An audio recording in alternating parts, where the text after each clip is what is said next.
Hi, everybody. I'm April Cummings with Cayman Life TV, and joining me again for the second episode of EDBEAT is Patrick Brendel from CaymanCurrent.org. Hi, Patrick.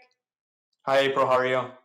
I'm doing great. We're recording this on a Wednesday morning at 10 a.m. So there's been a lot going on already this week. What's on the plate? What's on the agenda? Well, two words, inspection reports. The Office of Education Standards has been very busy publishing several reports on several schools, and there's been some surprises and in a good way. So John Gray High School is one of the two government schools for anyone who may be watching from somewhere else. And, sometimes it gets a bit of heat here and there. Good news isn't usually news, right? But today it is. Right, and the good is the key word here because John Gray High School has become the first mainstream public school in Cayman to get a good rating, which So what is did, the sorry, Patrick. So just for folks, what does a good rating mean? Well, in Cayman, the school inspectors rate the schools in more than a dozen individual categories, from teaching, learning, students' progress and attainment in English, math, science. And so they do it on a scale from weak to satisfactory. And satisfactory is the minimum legal standard for a school. Then good, which is where the government wants to get all the schools to be at the good rating. And then the top rating is excellent, which basically means no improvement needed. Which is a rare thing, and I know we'll get to that in just a moment. So let's talk a little bit about the journey for John Gray. Why is this such a big deal? Well, I think, first of all, John Gray is the biggest school in Cayman, either public or private. There's, I think at last count, 1,100 kids at John Gray. And just having that many kids in this age group is a challenge because these are kids from year 7 up through year 11. And as everybody knows, when we're teenagers. So John Gray is it's been a challenge over the years, but it's also been seen as a big opportunity. And there's been a lot of there's been hurdles, but there's been a lot of positive progress, starting basically when the principal, John Clark, took over a few years ago. So I think for him, this is kind of the culmination of what he's been trying to do over the past 4 or 5 years. So I do a feature which you've seen, Patrick, called Classroom of the Month, and we've been to John Gray quite a few times to do features on classrooms. Now, I'm going to be honest, this series is about positivity, right? So we're, of course, looking for that great moment. But every time I have gone to John Gray, every time I see a principal who's really engaged, who could give me 17 amazing stories just as he walks down the hallway. He knows what the students are doing. He knows where they need work. He's got strong relationships with them and cares very much for them. And it is an interesting example from my perspective of seeing this leadership come from the top. You know that no one individual can do this in a school, but having strong leadership really does seem to help. What are your thoughts on kind of what he's done or what they have done together that it has gotten them to this point? Well, we sat down with actually one of our first interviews that we did with the Current last year was with Principal Clark, and I think it was either a 2 or 3-parter. So we had a good hour-long conversation about the kind of mindset that he's instilling in the leaders in the school, and they talk about this in the inspection report. And the leadership can come, as you said, from the top, but it also comes from the students.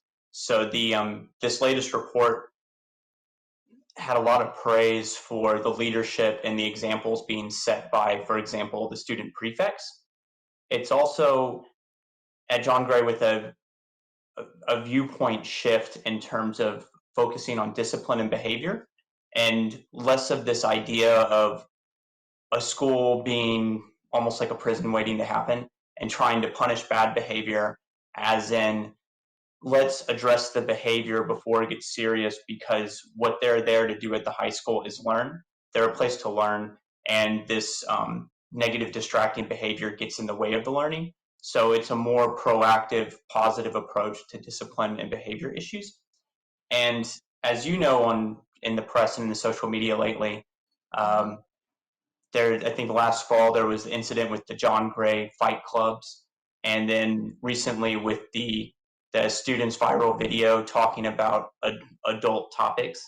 Um, Diplomatically but said, yes, diplomatically said. but I think if you look at the statistics and we have is it's showing a steady and significant decline in this kind of negative behavior that would result in things like expulsions.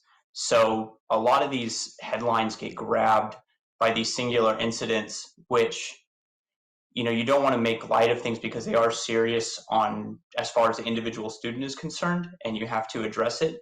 But some of this is kids just making mistakes. So as a whole, I think you can see that the behavior in the school has really improved over the past few years, which frees up the opportunity for more learning to take place. And that's either contributed to or going hand in hand with significantly improved test scores, which is also noted in the inspection report. So, it is interesting how, as you said, a few truly, negative headlines can overshadow the good work that the kids at the school are doing in many, many areas. And that is something that I've heard from them frequently, a sense of frustration that this incident, whatever it may be, overshadows all the other things that they've been doing well. And it's not that we don't praise our young people when they're doing well. We do, but it doesn't get the same kind of viral activity that something negative does. I think it's interesting, though, that the principal, John Clark, has been, I would say, relatively forthcoming about addressing some of those things publicly, which does help, from my perspective, to diffuse some of the steam that would get built up around it. I'm not saying that he's minimizing the events or anything. I'm just saying that because he's willing to speak about them and as carefully as possible address that it's being handled, it is easier for it to pass through the news cycle and the emphasis go back, for them at least, to doing the things that they're supposed to be doing, which is really learning. I think that's absolutely right. And just from a purely public relations perspective, it takes a little bit of courage to kind of complete that story cycle on that narrative arc where there's something wrong happening at the high school and then it starts to blow up and then somebody needs to step in and fill the information gap and say, yes, we're aware of it, we're taking it seriously, we've taken measures to address it, Mhm. and the story is now over. And then people go on to the next thing, and they're more or less satisfied. So the areas of improvement, as I'm understanding it, there were there was improvement across the board. Correct. The inspector's language was almost all aspects of the school have improved since the last inspection. And John Gray wasn't actually starting from rock bottom a few years ago. I think the last inspection was 2018, but I could be wrong. Because they were a Yeah. satisfactory school, and along with Lehman Scott, they were two of the secondary schools that did achieve a satisfactory rating. So they weren't subject to things like follow through inspections. So they improved from kind of this minimum expected level up to the national level of expectation. And they improved, as I said, in almost all areas. There's some things that they can't improve in. And let's say the physical facilities, as you've said, you've been there, you've seen what Hmm. it's like. It's very crowded, it's very old, it's very disjointed. Um, I know one of the big topics in education is the gigantic capital works project going on next door, which is Hmm. the $170 million new John Gray project, which will also include SciFec and some playing fields. And I know that Principal Clark and I think just about everybody is very excited about when this new school opens. It's going to address a lot of issues, even in terms of learning and behavior, that are kind of foisted on them by the physical campus that exists. I mean, yeah, it is kind of like it grew up around itself, so it's a bunch of rabbit warrens in many respects. And interestingly enough, the students, the staff, the teachers, parents, community, everyone was involved in working through the components of the design of the new school, which, if nothing else, it creates a sense of engagement and pride, I think, in what comes next. So you can't just do the campus and not deal with the issues internally, but they've been working on the internal issues. So it will be really interesting to see if that change in physical environment will have the impact that they're hoping it will. Because I really think that they feel that it will just give them a boost to the next level that they need and believe that the students deserve.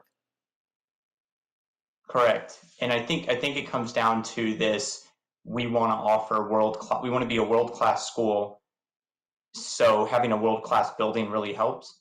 But you don't want to minimize the fundamental um, downsides to the existing campus, just in terms of simple things like getting from one class to another when it's raining and Yeah. therefore flooding. Yeah. So And I mean, look, I walked uphill in 100-degree heat with a baked potato or something, back in my day. No AC. I went to Savannah Primary. Trust me, it was not the easiest of times. But I also will point out that the classroom, just the overall student body was much smaller as well. So over time, it's become increasingly difficult to manage. And we're dealing also with a different generation of students who have a lot of pressure on them that's far different from the pressures that I faced back in my time. So I really do hope this is positive for them. And I think getting this report card, if you will, is kind of a boost. One caveat though, and you mentioned this because we kind of do an email exchange ahead of time before we talk.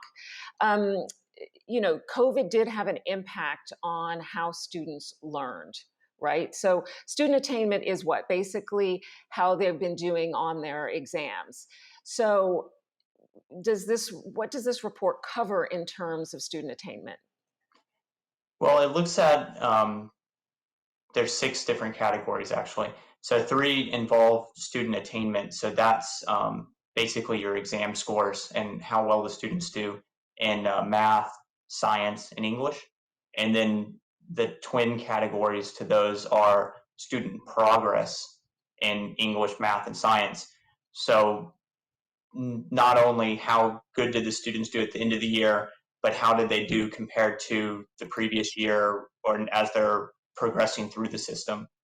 And the thing about the 2020 CXC exams is they were graded a little bit differently with a little bit different weighting put on uh, written versus teacher assessments. So in Cayman, there was a large jump in the year 11 and year 12 exam scores, which is one of the main measures they use to judge student attainment and progress. And so even when the Ministry of Education came out with their report on the CXC scores, they cautioned that you can't it really take maybe a whole salt shaker when trying to compare the exam scores from 2020 to previous years. So what I'm looking out for is this year and next year is was this just a temporary uptick in the exam scores based on how they graded them and how they took them, or is this actually a positive trend? And it will be difficult to compare apples to apples and oranges to oranges because we have the food analogies here. It, just because there are so many variables that we've seen over the past couple of years. No, pre-COVID, COVID, and then post-COVID, if you will. You know, sometimes it's not just that the circumstances are changing, but that it can be stressful or difficult for students to manage their way and navigate through some of that stuff. And so, I can be a little bit hard sometimes when I'm looking at just the numbers, but I think you have to bear in mind that this has been a challenging, and I swore I was not going to say the word challenging anymore, but it's been a challenging period for everyone, and in particular our students as well. So, I do think, yes, we need to keep looking and evaluating on an ongoing basis, but it will be important to bear in mind that there have been some extenuating circumstances this past 2 years that I think most people didn't ever, see coming, unless they were, like me, super paranoid about her science fiction as a kid. Other than that, I don't think anyone was expecting it. One more thing, there have been some changes, though, at the Department of Education Standards, right? Or the Office of Education Standards, I should say, because Yes. Peter Carpenter, who was there from essentially the beginning, right, as I recall, is no longer there. So there's just some new leadership there. Yes, so Peter was basically in charge of the office when they put together this current inspection regime. So they spent 3 years inspecting all the schools in this standardized way, and they call that the first cycle of inspections. And then and Peter left at about the end of 2020, and they started the second cycle of inspections in January.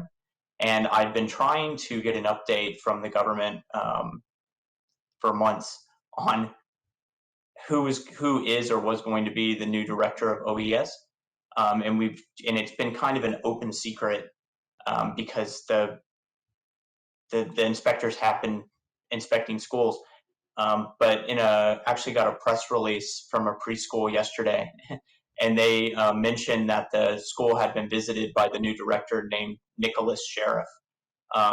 So we'll be trying to track down the new sheriff over the next few days, now that we have some sort of confirmation. Because there's a new sheriff in town. See? Yes. Okay, sorry. Okay. There was a bit of bonus news, and I know we're out of time, but there was a bit of bonus news, as you've called it, for Lighthouse School. They did well. Yes. So the first, just to be brief, in the first cycle of inspections, Lighthouse School, which, as many people know, is serves specifically students with moderate to profound special education needs. They were the only government school to get a good rating in the first cycle of inspections. And in the second cycle, they're inspected again. They improved in certain areas and they got another good rating. So good for them. That's great news. The final kind of component of that was that Montessori by the Sea and Little Trotters, they both got excellent scores.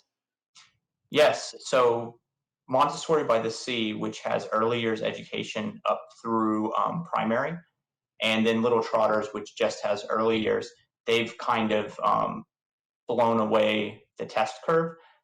Little Trotters was the only school in Cayman to get an excellent in the first cycle of inspections, and they've gotten another excellent rating. And furthermore, they've got an excellent in every single one of the individual categories, which I believe is 14 for Little Trotters, and it's for Montessori by the Sea, got an excellent in all 18 areas because they're assessed a little differently because they have older students. So Right. these schools got perfect scores on their inspections. So they really set the bar as high as it can go. And until they make the inspections tougher, you just cannot do better than Montessori by the Sea and Little Trotters have done. And of course, the staff is all really excited about that, Love that. because they both, Montessori by the Sea had a good rating and Little Trotters had an excellent rating, and they still took really seriously the recommendations Mhm. from the first cycle, and they worked really hard at it. And kudos to them, A++ performance. Yeah, I mean, sometimes I think these sorts of inspections and stuff can be a little bit traumatic for teachers. Scrutiny is important, but it's still a stressful and difficult period. And they could have just coasted on the "we're good, we're fine," but the fact that they actually dug in and pushed to improve all the areas, it's a great sign, and it's really good to hear that. Yes, and the thing about Little Trotters and other schools that score very highly on these inspections is, one thing the inspectors actually consider is how well they're giving back to the education community in terms of opening their schools for tours from other educators, actually going out to other schools and teaching them about the things that they do at their schools, that have gotten them praise. So there's a really kind of, teaching moments happening and sharing the knowledge. So when these two schools are doing so well, it's actually has good benefit for the other schools as well. And, ultimately it's all about the kids, of course. Fantastic. Okay, so I know we're going to wrap it up right now. Just wanted to let people know that they can catch all of your amazing coverage about education at caymancurrent.org. You've got a lot going on this week. There's a ton to talk about, and I'm sure a few things more will happen as the week goes on. Anything you want to say before we wrap things up? No, just thanks for working on EDBEAT with me. And thanks for the opportunity. And everybody, thanks for liking and watching and sharing. And I hope this only gets better and grows from here. And of course, don't forget to send us ideas, especially Patrick, because he does the real work. I just ask him a lot of questions for stories, things that you think he should cover, issues, but also celebration moments. And of course, I should say this as well. If there is a classroom that you want to nominate for coverage for Classroom of the Month, just email classroom@caymanlife.tv, and we'll definitely throw it in the ring for consideration, because to be frank, it is one of the best things I do with my month is to go visit a classroom and see how the students are progressing, what they're learning, and what they've achieved. And they don't all have to be A+ students all the time, or A* is what it is in the other system, isn't it? It's just really seeing a development and growth, and because education's a spectrum, it's a journey. So thanks again, everybody. I know awkwardly, I don't know what to do at the end. Yeah, Miss All right, Cayman cool. wave.